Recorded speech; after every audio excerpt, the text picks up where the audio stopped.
Lotus reality and agro farming వారు premium farm land projects మన పొలం ఫేజ్ 1, 2 మరియు 3 కంప్లీట్ చేసుకొని మన పొలం phase 4 Wasar village at Narayana Khed లో ఆగస్టు 15 ఇండిపెండెన్స్ డే రోజు గ్రాండ్ లాంచ్ చేయడం జరుగుతోంది. లాంచింగ్ మరియు ఇండిపెండెన్స్ డే సందర్భంగా 5 గుంటాస్ ల్యాండ్ అవుట్ రేట్ లో బుక్ చేసుకున్న వారికి 1,50,000 రూపాయల డిస్కౌంట్ తో పాటు 2 గ్రాముల గోల్డ్ ఫ్రీగా ఇస్తున్నారు. పూర్తి వివరాలకు సంప్రదించండి. మనకి లక్ష్మీదేవి అంటే అందరికి ఇష్టం. ఆ లక్ష్మీదేవి అనుగ్రహం పొంది మీరంతా కూడా కోటీశ్వర్లు కావాలంటే మనం సింపుల్ మెథడ్స్ ఏరుకుంటాం. సాధారణం అది. ఏ చెట్లను ఇంట్లో పెంచుకోవాలి, ఏ పువ్వులతో లక్ష్మీదేవిని పూజ చేసుకోవాలి, ఇలాంటి వాటి మీద మనం ఫోకస్ ఎక్కువ చేస్తాం. ఇప్పుడు మనం చెట్లు వేసేది ఎందుకండి? పువ్వులు పోస్తాయని. మరి ఏ చెట్లు అంటే లక్ష్మీదేవికి ఇష్టం అవి చూద్దాం. అసలు తానే లక్ష్మీదేవి అయ్యి మరి తులసి మాత ఆవిర్భవించింది. తులసి యొక్క చెట్ల ఆకుల్ని కనుక మాల చేసి, అంటే ఆ చెట్టును పూజించకూడదు, పూజించాల్సిన తులసి చెట్టు వేరేగా పెట్టుకోవాలా, పూజించకూడకుండా తులసి వనాన్ని వేసుకోండి. 10 చెట్లు వేసుకుని ఆ రోజు శనివారం నాడు కనీసం ఆ తులసి మాలని కట్టి శ్రీ వెంకటేశ్వర స్వామి వారి యొక్క మెడలో వేసుకోవాలి.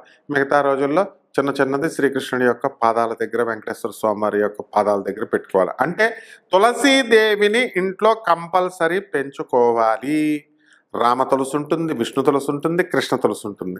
రామ తులసి పెద్ద అడవిగా తుప్పగా వస్తుంది కాబట్టి కృష్ణ తులసిని, లక్ష్మీ తులసిని రెండిటిని కలిపి మీరు పెంచాలి. ఇది మొట్టమొదటిది. ఈ విధంగా చేస్తే లక్ష్మీదేవి మిమ్మల్ని కోటీశ్వరులను చేస్తుంది.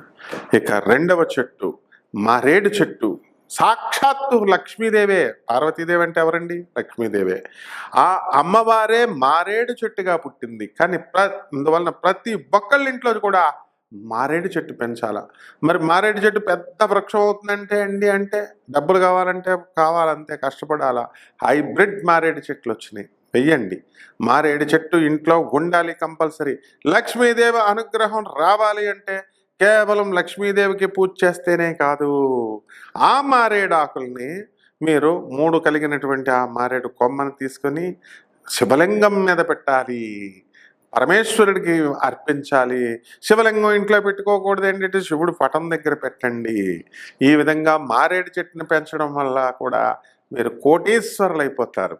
ఇక మూడవది కదంబ వృక్షం. కదంబ వనవాసిని అని మహాలక్ష్మీదేవిని మనం చెబుతాం. బ్యాడ్మింటన్ బాల్స్ లాగా ఉంటాయి. కదంబం పెద్ద చెట్లాగా అవుతుంది. ఆ కదంబ చెట్టుని పెంచండి ఇళ్లల్లో. బ్రహ్మాండమైనటువంటి వాసన. రోజుకొక పువ్వుని మీరు అమ్మవారికి పెట్టచ్చు. అలాగే కోటీశ్వరులు అయిపోవడం ఖాయం. అలాగే వేప చెట్టుని పెంచాలి. మహాలక్ష్మి తల్లి వేప చెట్టులో ఉంటుంది కాబట్టి వేప చెట్టుని పెంచుతున్నట్లయితే మీరు ఎక్కువ కాలం బతుకుతారు. ముందు అమ్మవారు ఇచ్చే డబ్బును ఆస్వాదించాలంటే ముందు మీరు బతుకుండాలి కదా. ఆక్సిజన్ని చక్కగా, కార్బన్ డైఆక్సైడ్ని అధిక శాతంలో ఆక్సిజన్గా మార్చే ఏకైక చెట్టు వేప చెట్టు. కాబట్టి దీన్ని ఖచ్చితంగా మీరు పెంచాలి. ఇక నెక్స్ట్ ఔదుంబర వృక్షం, మేడి చెట్టు. ఈ మేడి చెట్టులో అన్నిటిని నీళ్ళు కూడా వేయాలి. నీళ్ళు వేయకపోతే చచ్చిపోతే మీకు ఉన్న లక్ష్మి కూడా పోద్ది, మీరు నరకానికి వెళ్ళిపోతారు. కాబట్టి చెట్లు వేయండి, నీళ్లు పోయండి. ఈ ఔదుంబర వృక్షాన్ని, మేడి చెట్టుని మీరు కనుక పెంచినట్లయితే బ్రహ్మాండంగా మీరు కోటీశ్వరులు అయిపోతారు. లక్ష్మీ నారాయణ ఇద్దరూ కలిసి ఔదుంబర వృక్షంలో నివసిస్తారు. నరసింహస్వామి వారికి మరి ఈ యొక్క హిరణ్యకశిపుని చంపిన తర్వాత గోళ్ళకి విషం అంటేసుకుంది. ఈ విషంతో బాధపడిపోతున్నాడు. మనకులాగా పోటు వచ్చేస్తుంది ఈ గోళ్ళకి. అప్పుడు లక్ష్మీదేవి మేడు పండు తీసుకొచ్చి ఆ గోళ్ళల్లో పెడితే వెంటనే విషం లాగేసింది. అప్పుడు శ్రీమన్నారాయణమూర్తి అయినటువంటి నరసింహస్వామి వారు నేను లక్ష్మి ఇద్దరం కలిసి ఈ ఔదుంబర వృక్షంలో నివసిస్తామన్నారు. కాబట్టి ఈ ఔదుంబర వృక్షాన్ని పెంచుకోండి, బ్రహ్మాండంగా కోటీశ్వరులు అయిపోతారు. ఇక మళ్ళీ ఇంకొక చెట్టు ఉందండి, రహస్యం. అది రావి చెట్టు. ఆ రావి చెట్టుకి మీరు ఇంట్లో పెంచుకోవాలా. దీని చుట్టూ ప్రదక్షిణలు చేసుకోవాలా. చేసుకుంటే ఇవన్నీ కూడా రావి చెట్టు మీకు అపారమైనటువంటి సంపదనిస్తుంది. ఓం శ్రీం హ్రీం శ్రీం కమలే కమలాలయే ప్రసీద శ్రీం హ్రీం శ్రీం ఓం మహాలక్ష్మ్యై నమః అని ఈ ఆకులతో మహాలక్ష్మి తల్లికి శుక్రవారం నాడు కనుక మీరు పూజ చేసినట్లయితే బ్రహ్మాండంగా కోటీశ్వరులు అయిపోతారు. మరొక చెట్టు ఉందండి, రహస్యాతి రహస్యమైనటువంటి చెట్టు.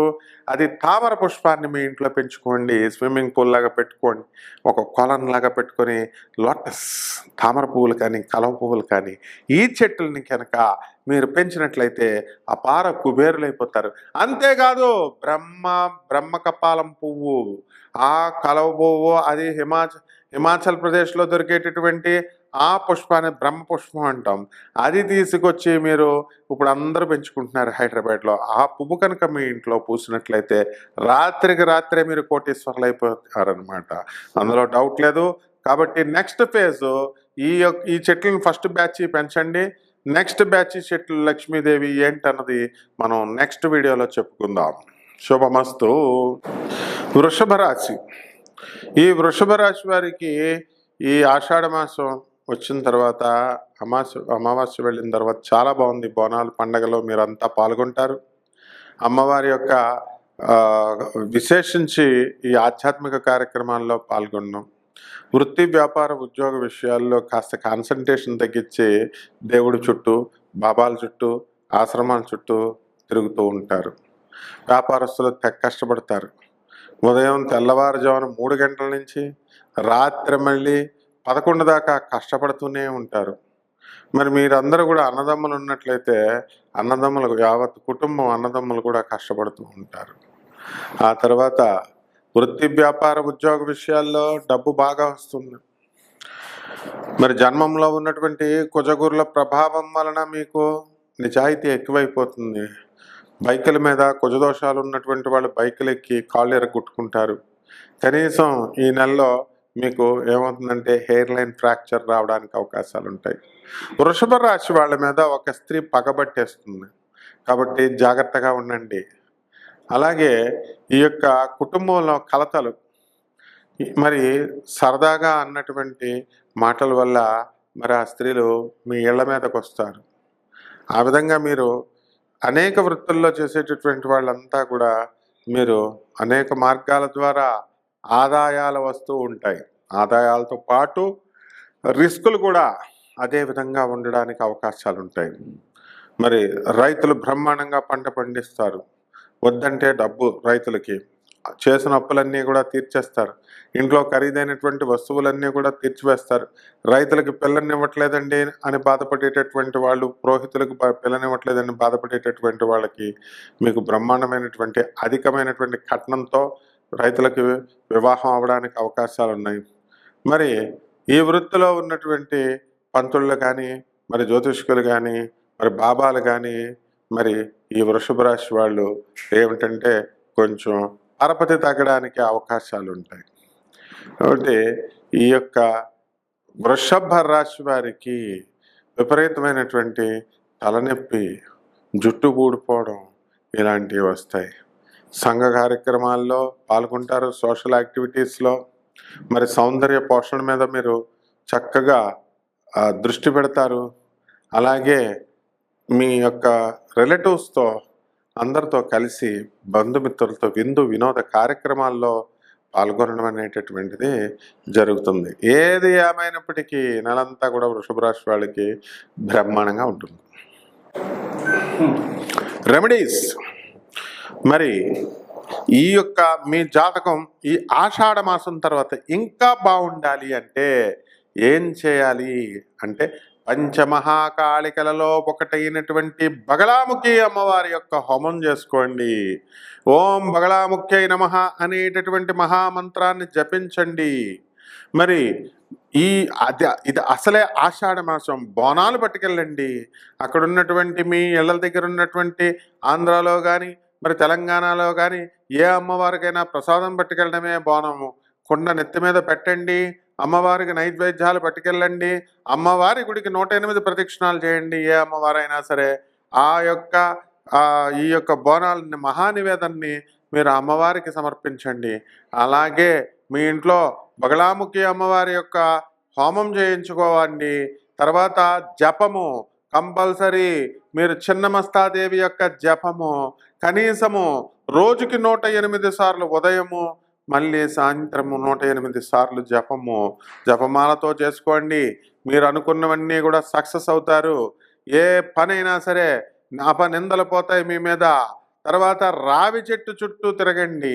రావి చెట్టు చుట్టూ నీళ్లు పోస్తూ మరి దానికి 21 సార్లు ప్రదక్షిణలు చేయండి. ఈ విధంగా చేయండి. అసాధ్యమైనటువంటి పనులు ఏవి ఉండవు.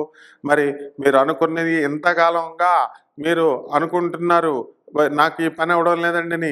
బిల్స్ కాంట్రాక్టర్లు ఎవరైతే ఉన్నారో గవర్నమెంట్ నుంచి రావాల్సినటువంటి బిల్స్ అన్నీ కూడా వచ్చేస్తాయి. నేను 2 సంవత్సరాల నుంచి ప్రేమలో ఉన్నానండి, వీళ్ళ చుట్టూ తిరుగుతున్నాను, సక్సెస్ కాలేకపోతున్నాను అనేటటువంటి వాళ్ళకి మీకు అవతల వాళ్ళు వశీకరణం అయిపోతారు. దశమహావిద్యల్లో ఉన్నటువంటి హోమం ఇది. కుంకుమార్చనతో క్రీమ్ క్రీమ్ క్రీమ్ అంటూ మీరు అమ్మవారి యొక్క ఆ యొక్క యంత్రం పైన కానీ, అమ్మవారి యొక్క పాదపద్మాల దగ్గర కానీ, ఆ చిన్నమస్తాదేవి యొక్క పాదాల దగ్గర కుంకుమార్చన చేయండి. మీరు అనుకున్నది మీరు సాధిస్తారు. అలాగే మరి రాహువుని కంట్రోల్ చేయాల. కిలోంపావు మినుముల్ని, ఆవు పేడ రంగు ఉన్నటువంటి వస్త్రాల్ని పేద బ్రాహ్మణులకి దానం చేయండి. అది కూడా శనివారం కరెక్ట్గా ఉదయం 8 గంటలకు చేయాల. మరి అలాగే చక్కగా నవగ్రహాల చుట్టూ ప్రదక్షిణ చేయండి.